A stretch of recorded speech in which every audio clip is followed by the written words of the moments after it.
মায়ের শূন্যতা কখনোই পূরণ হয় না, সেটা মানুষ হোক বা কোনো প্রাণী। জাপানের একটি চিড়িয়াখানায় এমনই এক হৃদয় ছোঁয়া ঘটনা দেখা গেছে। একটি ছোট্ট বানর জন্মের কিছুদিন পরেই তার মাকে হারায়। মায়ের অভাব সে যেন গভীরভাবে অনুভব করতে শুরু করে।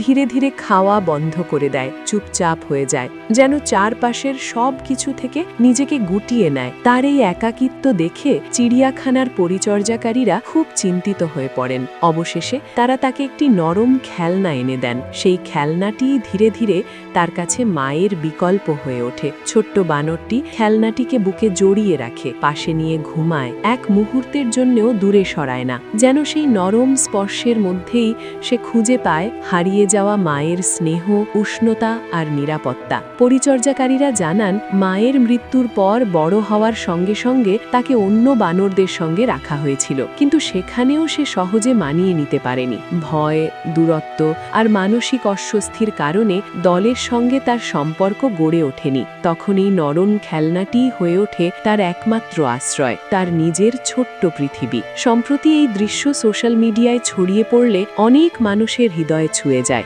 হাজারো মানুষ এই ছোট্ট প্রাণীর গল্প দেখতে আসে। খেলনাটিকে শক্ত করে বুকে জড়িয়ে ধরে থাকা সেই বানর যেন সবাইকে মনে করিয়ে দেয়, ভালোবাসা, মমতা আর নিরাপত্তার চাহিদা শুধু মানুষের মধ্যেই সীমাবদ্ধ নয়, প্রাণীদের হৃদয়েও থাকে একই অনুভূতি, একই আকাঙ্ক্ষা। এই ছোট্ট বানরের গল্প আমাদের আবার মনে করিয়ে দেয়, মায়ের ভালোবাসার কোনো বিকল্প নেই, আর স্নেহের অভাব যে কোনো প্রাণীর জীবনেই গভীর ছাপ রেখে যায়।